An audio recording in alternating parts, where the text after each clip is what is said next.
آج آپ کے اس پروگرام میں جب سے آیا ہوں میرا ذہن ڈبل مائنڈڈ ہوا ہے، متذبذب ہے۔ ایک تو وہ باتیں ہیں جو میں کرنا چاہتا ہوں آپ سے، اور دوسری طرف وہ باتیں ہیں جو ہر سال روایتاً ہوتی ہیں، اور ایک روایتی انداز میں معاملہ چلتا رہتا ہے۔ ہم ہر سال آتے ہیں، بڑے جوش سے آتے ہیں اور بڑی محبت سے آتے ہیں، اور روایتی انداز سے پروگرام بھی کرتے ہیں، حضور کی ثنا بھی پڑھتے ہیں، اور باتیں کر کے ہم چلے جاتے ہیں۔ اجر ان کا بھی ملتا ہے، یہ نہ سمجھیں کہ ان کا اجر نہیں، اجر ان کا بھی ملتا ہے، ثواب اس کا بھی ملتا ہے، کیونکہ جذبہ تو حضور کی محبت ہی ہے نا۔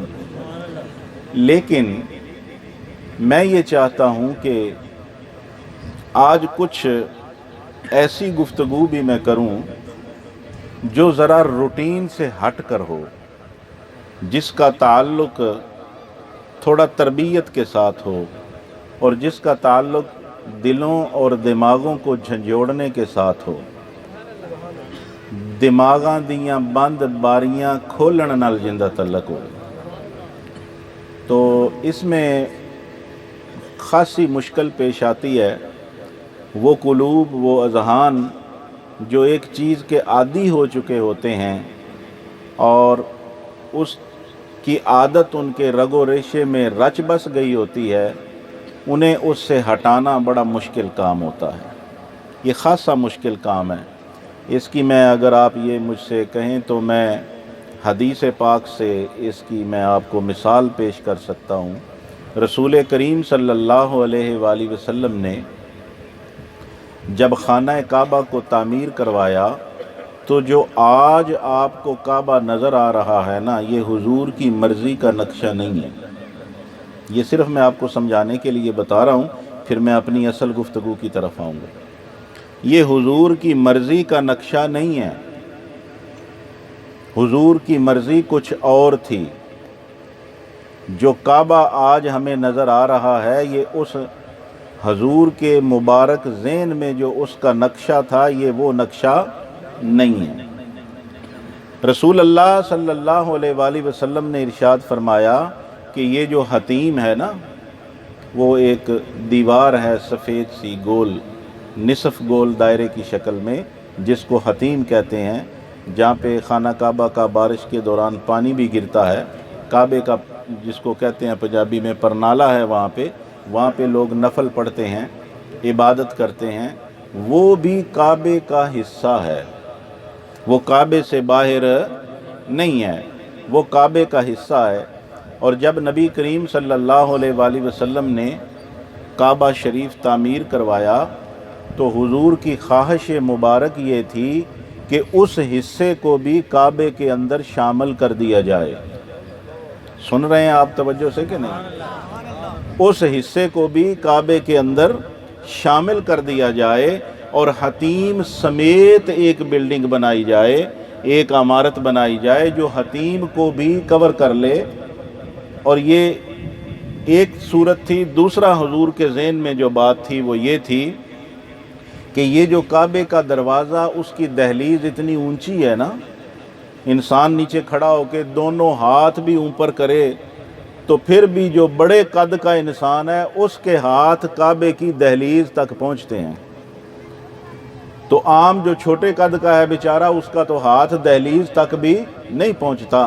حضور اکرم صلی اللہ علیہ وآلہ وسلم کی مبارک خواہش یہ تھی کہ یہ جو دروازہ اتنا اونچا لگایا گیا ہے، یہ زمانہ جہالت کے قدیم زمانے کے جو امراء تھے، بادشاہ تھے، حکمران تھے، انہوں نے جان بوجھ کر کعبے کی دہلیز اتنی اونچی رکھی ہے کہ کوئی عام آدمی کعبے کے اندر داخل نہ ہو سکے۔ ہم آئیں، ہمارے لیے خصوصی سیڑھی لائی جائے، اور وہ سیڑھی لگے، ہم اس کے اوپر جائیں اور اندر جائیں، کوئی دوسرا بندہ کعبے کے اندر داخل ہونے نہ پائے۔ رسول اللہ فرماتے تھے کہ میرا یہ خواہش تھی، میرا یہ ارادہ تھا کہ میں اس کی دہلیز کو فرش کے برابر کر دوں، اور ایک دروازہ اور رکھوں تاکہ حج کرنے کے لیے جو لوگ آتے ہیں، عمرہ کرنے کے لیے جو لوگ آتے ہیں، طواف کے لیے جو لوگ آتے ہیں، وہ ایک دروازے سے کعبے میں داخل ہوں اور دوسرے دروازے سے باہر نکلیں۔ یہ حضور کی غریب پروری ہے، یہ حضور کی بندہ نوازی ہے۔ وہاں پہ کوئی پروٹوکول نہیں ہوتے۔ میرے نبی کا مزاج پروٹوکول کے خلاف ہے۔ میں حیران ہوتا ہوں آج نبی کے ان نام لیواؤں سے جو نام تو اس نبی کا لیتے ہیں لیکن پروٹوکول کے دل دادا ہیں۔ اگر ان کو عزت نہ ملے تو ناراض ہو جاتے ہیں، اگر ان کو مناسب مقام پر جگہ نہ ملے تو ناراض ہو جاتے ہیں۔ ارے جس کے دل میں محمد مصطفیٰ کی محبت ہے، اس کو جوتوں میں بھی جگہ ملے تو اس کا دل خوش اور راضی رہتا ہے۔ یہ حضور سے محبت نہیں ہے کہ ہم حضور کی فکر کے خلاف چلیں، ہم حضور کی تعلیمات کے خلاف چلیں، ہم حضور کے مزاج کے خلاف چلیں۔ میں آج پوچھنا چاہتا ہوں، ایک ایک آدمی اپنے دل کی طرف نگاہ کرے، ایک ایک آدمی اپنے دل کی طرف توجہ کرے اور توجہ کر کے مجھے نہ بتائے، مجمع کو نہ بتائے، اپنے دل سے پوچھے کہ اسے فکر محمدی صلی اللہ علیہ وآلہ وسلم یا تعلیمات محمدی صلی اللہ علیہ وآلہ وسلم یا نظریات محمدی صلی اللہ علیہ وآلہ وسلم، مزاج مصطفیٰ کا کوئی اسے پتہ بھی ہے یا نہیں ہے؟ حضور کا مزاج کیسا تھا؟ حضور کی طبیعت مبارک کیسی ہے؟ حضور کی پسند کیسی ہے؟ ناپسند کیسی ہے؟ دنیا کے اندر کسی سے محبت ہوتی ہے، ہم اس کی پسند کا خیال رکھتے ہیں، ہم اس کی ناپسند کا خیال رکھتے ہیں، ہم اس کے مزاج کے مطابق اپنی خواہشوں کو بدل دیتے ہیں، اپنی مرضی ختم کر دیتے ہیں، اپنی رضا چھوڑ دیتے ہیں۔ ہمیں جو بھی اچھا لگتا ہے، ہماری جو بھی مرضی ہے، ہماری جو بھی خواہش ہے، ہماری جو بھی سوچ ہے، ہم مدینے والے کی سوچ پر اپنی سوچ ختم کر دیتے ہیں۔ حضور کی محبت کا یہ تقاضا بھی ہے کہ ہم اپنی سوچ کو ختم کر دیتے ہیں۔ دنیا کے اندر ہمارا یہ اصول ہے، جس سے ہم محبت کرتے ہیں ہم اپنا مزاج اس جیسا بنا لیتے ہیں، ہم اپنی طبیعت اس جیسی بنا لیتے ہیں۔ تو یہ کیسے عاشق ہیں حضور کے کہ حضور کے مزاج کا ہی نہیں پتہ، اس جیسا مزاج بنانا تو بہت دور کی بات ہے۔ مزاج کا ہی علم نہیں ہے، حضور کی طبیعت کا ہی علم نہیں ہے، حضور کی تعلیمات کا ہی علم نہیں ہے۔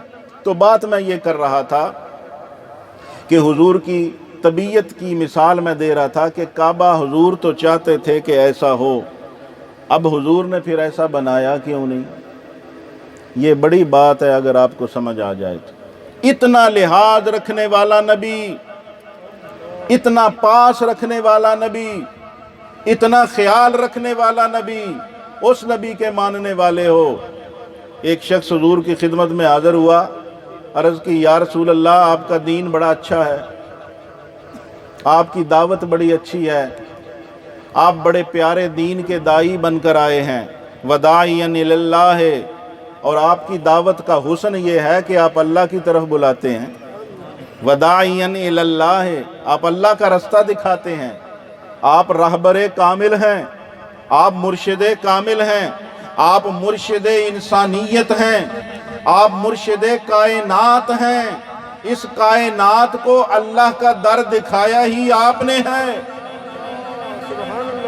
اس پوری کائنات کو اللہ کے دروازے پر جھکانے والی ذات آپ کی ہے۔ یا رسول اللہ پھر آپ نے اپنی مرضی کا کعبہ کیوں نہیں بنایا؟